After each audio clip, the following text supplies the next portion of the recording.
And I want to bring up Carolyn Lukensmeyer. I've talked about the local level and building civic infrastructure, and she's going to talk at the national level. Carolyn Lukensmeyer. Thanks, Pete.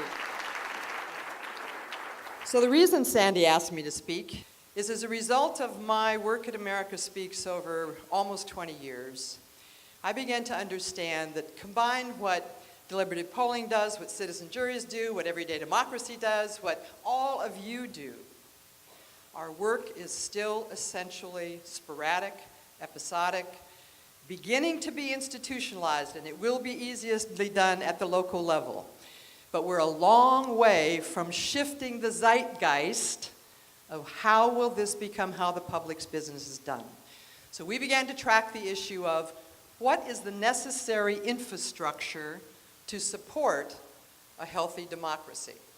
I've written about 7 areas. I don't think this is complete, and this is, I think, a subset of the larger question of the complete civic infrastructure. When those people in Bell, or when those people in Oregon that had never participated before were done with the governor's budget process, or any other example we want to give, what sits in the community that keeps them having the opportunity to have their voices heard?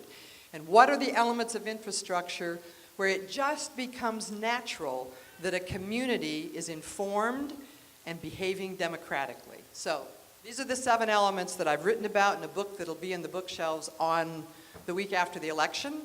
First is legislative. Great kudos. There are some people in this room who should stand. Mike Huggins, Matt Leininger if he were here, Bruce Meyerson, Lisa Bingham. About 15 of us got together a year ago and said, what could we do about legislative mandate for participation? We all agreed it'd be much easier to do at the local level. It can be done at the state level, and there is a group working on doing it at the national level. But the bottom line is, if there is a mandate to do public participation, it gives an authority that is different than the traditional public hearing. Good work being done. The second area, there needs to be a human infrastructure. This is the example that we're the furthest ahead in the United States of America. This is a model I've presented a lot of places in the world, and I'm sad to say that elements of this, including the last one, legislative infrastructure, many nations are far ahead of us. These are good process facilitators. We have millions of them in this country. Organization development, education, religious. I just read someplace that New Hampshire's listens database now for trained process facilitators is 6,000 people. I think NIF's database is 11,000 people. America Speaks is about 8,000 people. Why not create a national database of expert process facilitators who are ready to work in whatever community now needs help? This one we could do quickly.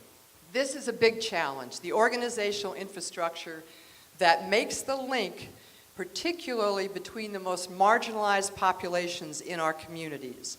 These have to be trusted organizations that unaffiliated people feel confidence in.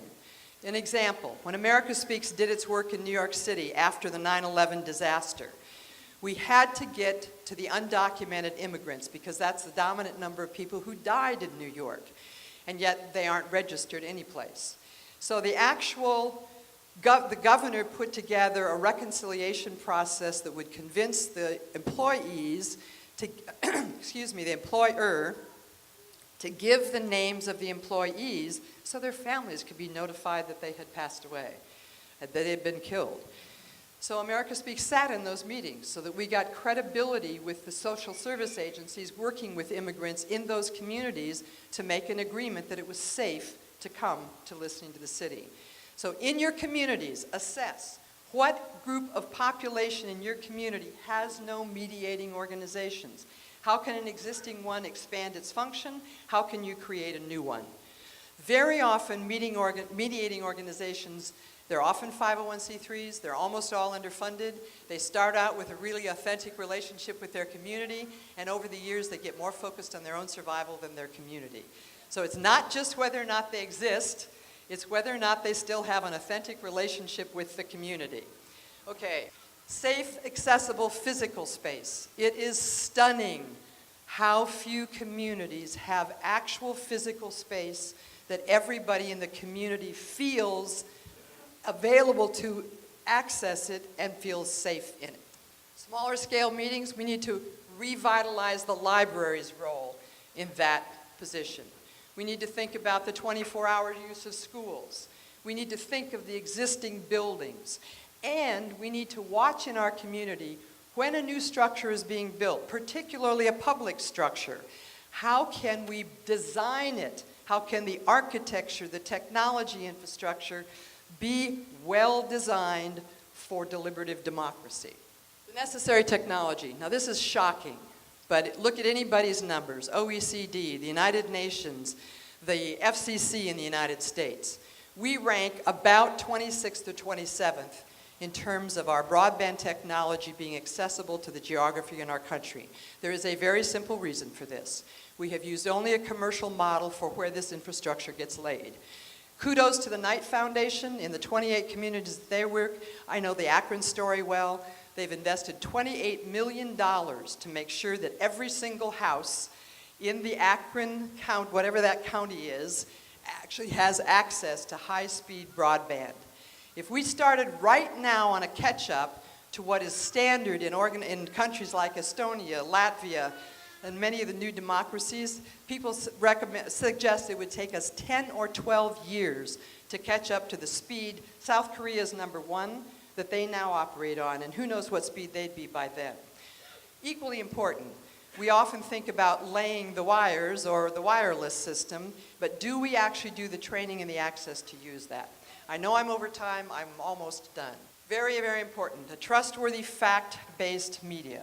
The media in our country, this is not just in our country, worldwide, we're going through a shift in business model, we're going through a shift in the delivery system. There are very positive things about it, there are very scary things about it. By the way Google Apps operates, if you and I ask the same search question on a fact question on the internet, we are likely to be sent to different sources with a different potential interpretation of that issue. It is very difficult for a democratic society to act collectively in the common good if we do not share a common understanding of the facts and the challenges. Knight Commission, this is something you just should know about. I loved going to the Peggy Holman and the gentleman from Seattle Times yesterday. There are an extraordinary number of small things popping up about what's a new media that will serve democracy, but it is nowhere near distributed enough or available enough to yet be the kind of signal force we need it to be for a healthy democracy. Okay, robust civic education. You heard Eric Liu, who talked about we haven't exercised the civic muscle. This is a place, I think, the National Institute, we're working very hard on a partnership with libraries. There's been tremendous work done in the last decade and a half on civics education, K through 12, that is very vibrant, games-oriented, competition-oriented. You can learn much of it through iCivics.org. Sandra Day O'Connor, when she retired from the Supreme Court, literally said, that's what I'm going to dedicate the end of my career to. Nobody's picked up that banner in that way for adult civics education. We can't afford to lose the 4 generations between my age and people who have now graduated from college. Okay, I'm going to cross the finish line. I'm certainly getting vibes here. We were talking at our table that part of what was most exciting about this conference is our experience of how this field has grown, how this field is less obsessed about whose model does what and is best or trademarked or whatever else, however else we talked about it. The challenge I'd like to leave our tribe is number one, which isn't even up there, every time you do a citizen engagement effort of whatever size, whatever jurisdiction, consciously ask yourself, how can we add one brick to the foundation of one of these elements of infrastructure that will be there and capable of being run by the community even if we're not there? Add that to your charge to yourself. Because if we don't build the infrastructure, no matter how good the results are that we produce in that, we haven't helped the community be capable of self-governing democratic behavior. But here's my charge, as all of us. Can we be open-hearted enough? Can we be open-minded enough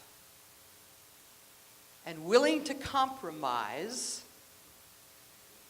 truly learn to collaborate across methods, across jurisdictions, across whatever other divides anybody can come up with in this community, that have so far been an impediment to increasing our collective impact on American democracy. We're at a stage that our work has got to be additive with each other, has got to be building this infrastructure, and has got to inspire Americans of every stripe and walk of life to re-own the level on which we have to reclaim our citizenship if there's a ghost of a chance of a significant enough demand from the public to right our democratic ship. Thank you.